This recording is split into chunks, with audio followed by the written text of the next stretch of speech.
जय लक्ष्मी नारायण की मैं नारायण भक्ति सिप्रा स्वागत करती हूँ आपका अपने चैनल पर। ओम नमः शिवाय। तो पिछली वीडियो में आपने देखा कि किस तरीके से पशुपति व्रत हम करेंगे। ये है संध्या की आरती। संध्या की थाली हमें पशुपति व्रत में कैसे तैयार करते हैं। तो ये थाली हमने लगा लिया, जिसमें हमने 6 दिए लगाकर घर से ही तैयार कर कर लेकर जानी है। पूजा की सामग्री सारे कुछ प्लेट में सुबह के ही पड़े हुए हैं। अष्टगंध, पीला चंदन और जो भी सामग्री थी। अब उसके बाद थाली में हमें आटे का हलवा बना लेना है और हमें एक बर्तन में उस सभी हलवे को निकाल लेना है और उसे अपने थाली में रख लेना है। तो ये हमने हलवा प्रसाद बना लिया। आप भी आटे का ही हलवा बनाइएगा।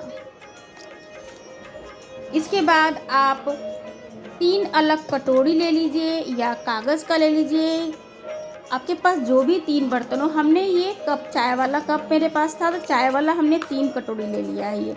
और इसको हमें साथ में लेके जाना है। घर से हमें प्रसाद को 3 जगह नहीं लगानी। जैसे हम दीपक तो 6 लगा लिए, मगर हमें प्रसाद को अलग नहीं करना है। हमें 3 ऐसे बर्तन पूजा की थाली में शाम के लिए लगाना है। साथ में हमें फूल भी रख लेना है। जितना बेलपत्र सुबह रखा था उतना शाम के लिए। अब चलते हैं हम मंदिर की तरफ, और सुबह शाम दोनों टाइम हमें एक फल भी ले जाना है।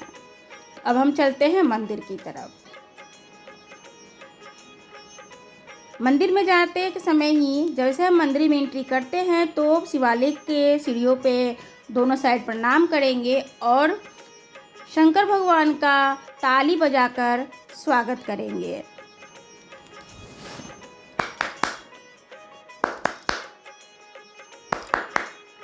इस तरीके से आप ताली बजाकर भोलेनाथ को एक बार बता देंगे कि हम आपके शिवालय में आ गए हैं।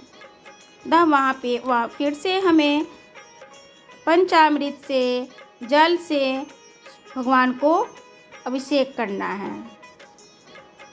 बार बार हम आपको बताते हैं कि हमें ऐसी मंदिर का चयन करना चाहिए जो कि कम लोग जाए और आप संतुष्टि से वहाँ पे पूजा कर सके। तो सबसे पहले शिवालय में आप दाहिने साइड में गणेश जी पे जल चढ़ाएं, फिर कार्तिकेय जी पे चढ़ाएं, फिर अशोक सुंदरी पे चढ़ाएं, फिर माँ के हस्तकमल पर, फिर बाद में शिव भगवान पर। उसके बाद आप जलधारा को साफ कर ले माँ के हस्तकमल पर हाथ फेर कर। इससे आपका बिखरा हुआ नसीब भी बदल जाता है वहाँ पे माँ के हस्तकमल पर अपने तरहती से हाथ डालने से। उसके बाद चरणामृत भी हम ऐसे ही पंचामृत गणपति भगवान को, कार्तिक जी को, अशोक सुंदरी को, उसके बाद शिवालय पर हम अभिषेक ऐसे कर देंगे। फिर अपने हाथों से उनको भोलेनाथ को स्पर्श कर देंगे और उनको अच्छे से साफ करके उनको स्नान करा देंगे।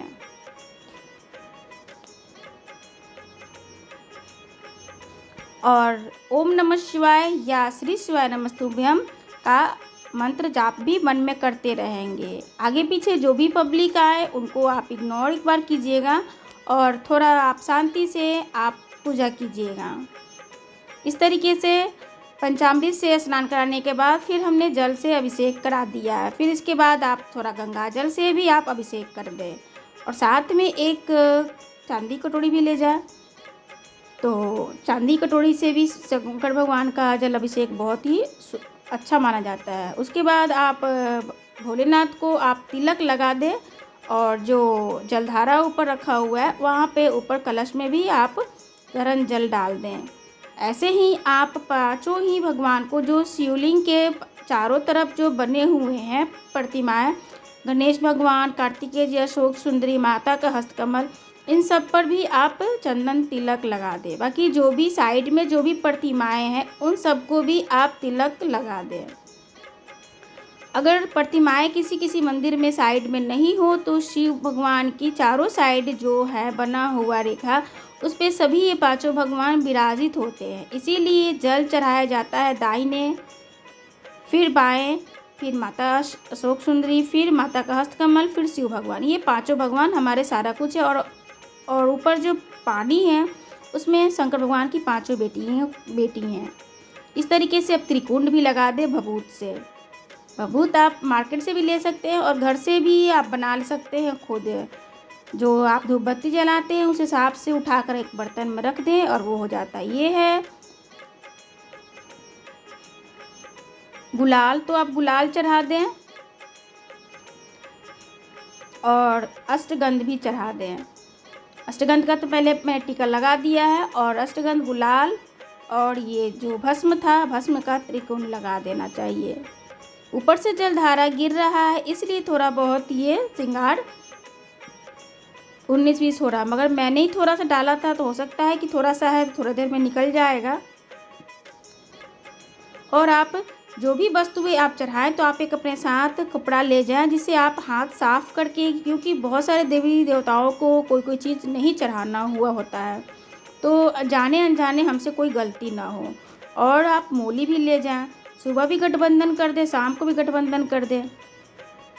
उसके बाद शिवालय पे आप महादेव का पसंदीदा फूल अकवन का फूल चढ़ाए, अकवन का पत्ता चढ़ाए और श्री शिवाय नमस्तुभ्यम कह के 5 बेलपत्र चढ़ा दे। अशोक सुंदरी से स्पर्श कराकर ओम नमः शिवाय करके आप बेलपत्र चढ़ा दे। मेरा बेलपत्र बहुत ही छोटा था और पहले मैंने धतूरा लगा दिया था तो वो रुक नहीं रहे थे और जलधारा से भी कुछ निकल जा रहे थे, और सभी बेलपत्र पर मैंने अष्टगंध के छींटे लगा रखे थे और उस पर इत्र के भी छींटे हमने डाल रखे थे। आप चाहे तो उस पर शहद लगा के भी चढ़ा सकते हैं। बेलपत्र कभी भी खाली नहीं चढ़ाना चाहिए। तो बेलपत्र पे आप हमेशा चंदन से राम, श्री राम या श्री शिवाय नमस्तुभ्यम या ओम कुछ लिखकर चढ़ाएं। अगर पत्ता ज़्यादा छोटा है तो आप चंदन के छींटे लगाकर उसको आप शिव को अर्पित कर दें। उसके बाद आप कुछ प्रसाद, जैसे आप मिश्री सफ़ेद ले गए हैं या किशमिश ले गए हैं, वो भी चढ़ा दें। उसके बाद आप समी पत्र चढ़ा दें। सुबह की पूजा में नेक्स्ट वीडियो में आपने देखा समी का फूल भी था और अपराजिता का भी फूल था। जो आपके पास अवेलेबल हो फूल वो ज़रूर चढ़ा दें। 5 फूलों में से कोई भी एक फूल आप पशुपति व्रत पे आप ज़रूर चढ़ाएं। श्रद्धा से पूजा करें तो आपका पूजा ज़रूर ही पूर्ण होगा।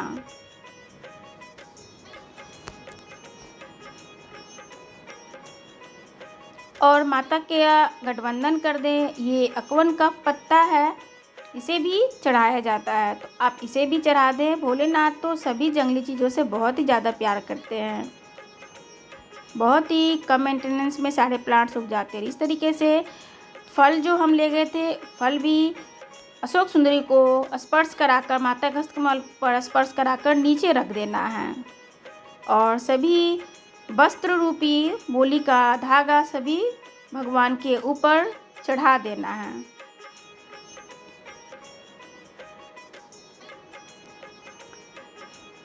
इसके बाद छोटे से कॉटन में, रुई में थोड़ा सा इत्र ले जाइए जो शिव भगवान को अर्पित कर दीजिए। तो मैं एक ले जाती हूँ इत्र, आप रुई में ही लेकर जाना है। उसके बाद दीप जलाने के लिए हमें 5 जगह दीपक के लिए चावल के ढेरी लगा देनी है। 5 जगह चावल जमीन पर रख देने हैं। उसके बाद हमें शंकर भगवान तथा सभी देवी देवताओं को अक्षत अर्पित कर देना है। अक्षत आप सफ़ेद भी रख सकते हैं, पीला भी रख सकते हैं। मैं अक्षत ज़्यादा कलर करके रख लेती हूँ तो चलते रहते हैं, तो मैं उसी में से मैं ले आई थी। चावल अक्षत जो भी है उस टूटा हुआ नहीं होना चाहिए। तो सभी अक्षतों पे आप 5 दीपक साथ में लगा देंगे। आप घर से 6 दीपक ले गए हैं, लेकिन यहाँ पर 5 दीपक लगानी है।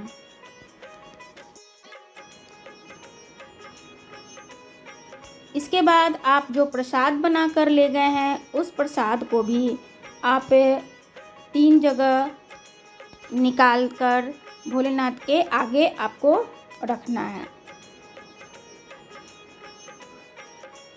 कोई भी चीज़ आपकी रह जाती है तो आप शिवलिंग पर आप चढ़ा दीजिए।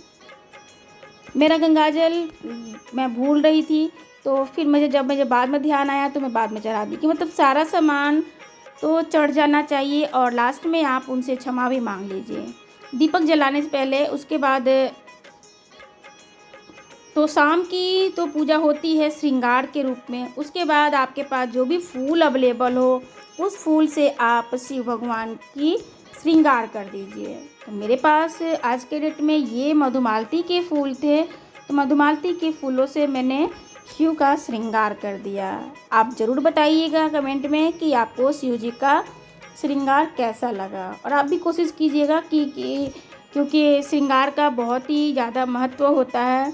सभी देवी देवता में से एक पार्वती माता ही हैं जो शिव का श्रृंगार करती हैं और उनसे मनवांछित सौभाग्य की कामना करती हैं कि हे महादेव हमें भी ये श्रृंगार अंत समय में प्राप्त हो।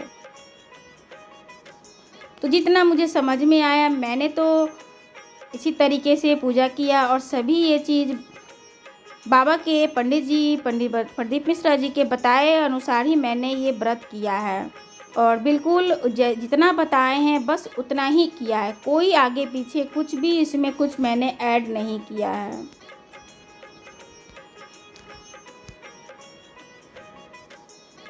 पशुपति व्रत की कोई कथा की किताब नहीं होती है, सिंपल पूजा होता है। बस सुबह में हमें बता देते एक बार फिर से आपको जब तक श्रृंगार चल रहा है।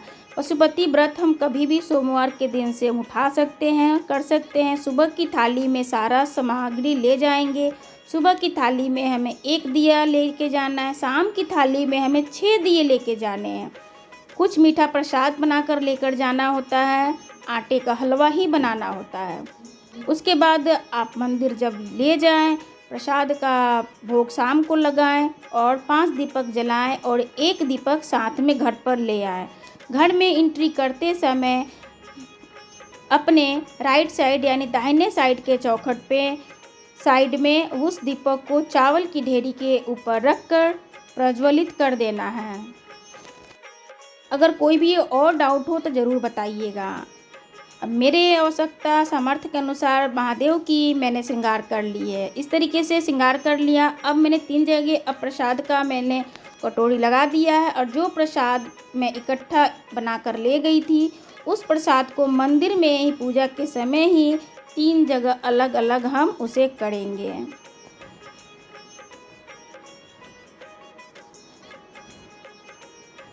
हमें घर से प्रसाद को अलग कर नहीं ले जाना है। मंदिर में ही पूजा के समय ही प्रसाद जब भोग लगाएंगे तभी हमें उसे अलग करना है।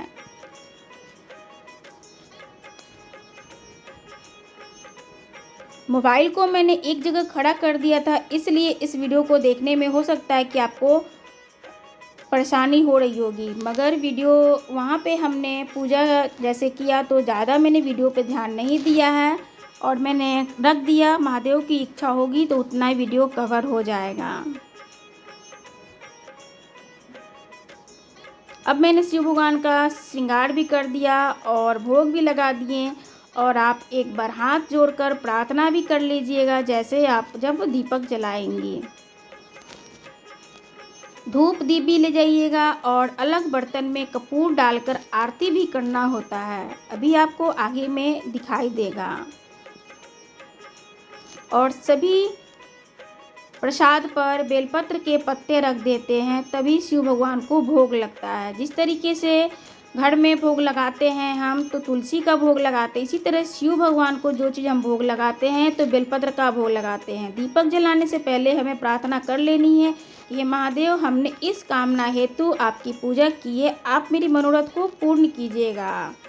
इस तरीके से कह के 5 दीपक को आपको जला देना है।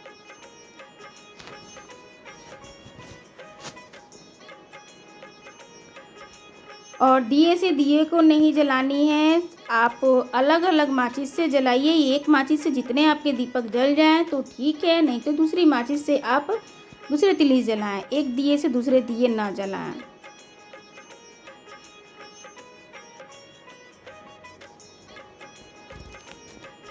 अगर पूरी जानकारी चाहिए आपको तो वीडियो को ज़रूर पूरा देखिएगा, तो वीडियो समझ में आएगी। जिसको पशुपति व्रत करना है वो तो ज़रूर देखेगा और समझेगा भी। क्योंकि सारी जानकारी छोटे से 5 मिनट की 4 मिनट की वीडियो में सारी जानकारी नहीं मिल सकती हैं, और हम चाहते हैं कि हमारी मनोरथ पूर्ण हो।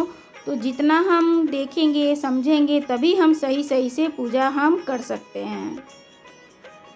ये मेरी बत्ती जल रही थी, लेकिन मैंने साथ में ही जलाया था, तो मैं सोच रही थी कि पूरा बढ़िया से ये जले कि बुझे नहीं। वहीं पे मैंने खड़ा कर दिया था, तो आपको दिख रहा होगा कि मैंने दीपक बत्ती जलाया है, मगर वो बाती मेरी धूप बत्ती जो थी वो जल रही थी। कुछ मंदिर में आप दक्षिणा भी ज़रूर डालें। उसके बाद मैंने इस बर्तन में मैंने कपूर रख कर 5 दीपक अलग से लगे हुए थे, और ये अलग से आरती करने के लिए, क्योंकि और भी देवी देवताएं हैं तो उन सब की भी आरती हो जाएगी।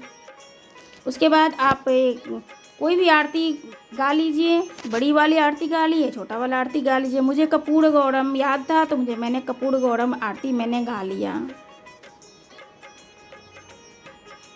शंकर भगवान की आरती कपूर से ज़रूर करनी चाहिए। धूपबत्ती और कपूर मैंने दिखा दिया है और मैंने साइड में लगा दिया।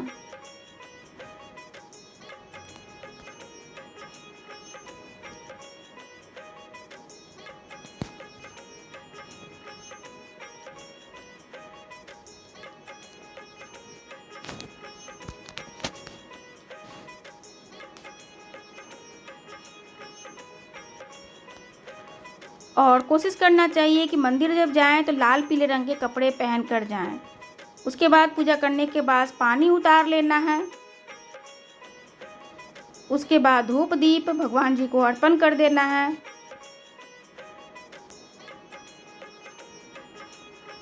उसके बाद सभी भगवान जी को चरण स्पर्श जरूर कर लेना है। उसके बाद हमें क्षमा प्रार्थना भी जरूर करनी है।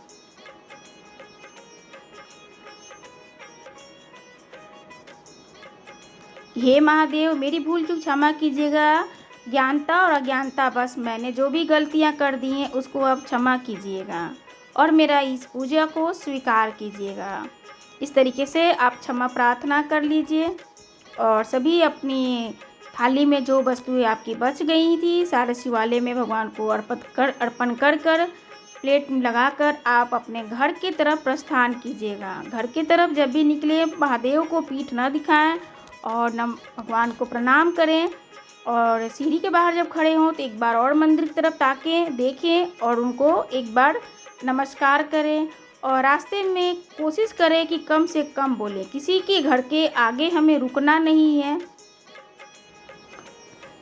अगर आप किसी के घर के आगे आप रुकते हैं तो आपका फल उसके घर में प्रवेश कर जाता है। तो बत्ती शाम को जलाने के बाद ओम नमः शिवाय, ओम नमः शिवाय, ओम नमः शिवाय कहते कहते अपने घर तक पहुंचना है। आपने जो 3 प्रसाद लगाया है, आपने एक प्रसाद उठा के अपने पेट में रख लेनी है।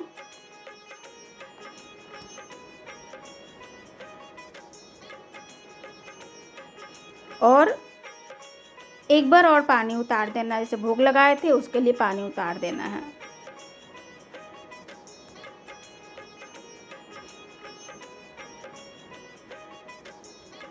उसके बाद भोलेनाथ को ऐसे पढ़ीच लेना है। उसके बाद फिर ताली बजा देना है।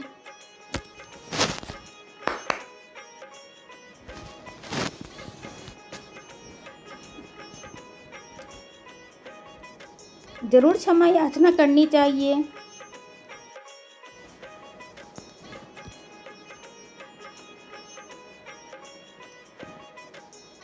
और अब चलते हैं अपने घर की तरफ।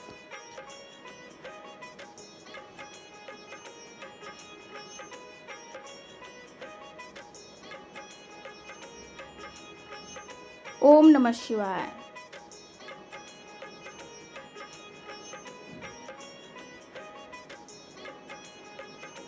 आप ज़रूर बताइएगा कि भगवान का श्रृंगार आपको कैसा लगा।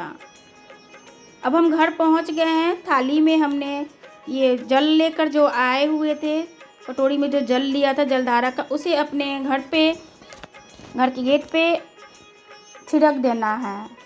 और उसके बाद चावल जो बचाकर हम थोड़ा सा लाए थे वो दरवाजे की दाहिने साइड में प्रवेश करते हैं। जैसे हम अपने दाहिने साइड में दरवाजे पे रख देना है और वहाँ पर एक जो बाती हम लेकर आए थे दिया, उसे हमें प्रज्वलित कर देना है।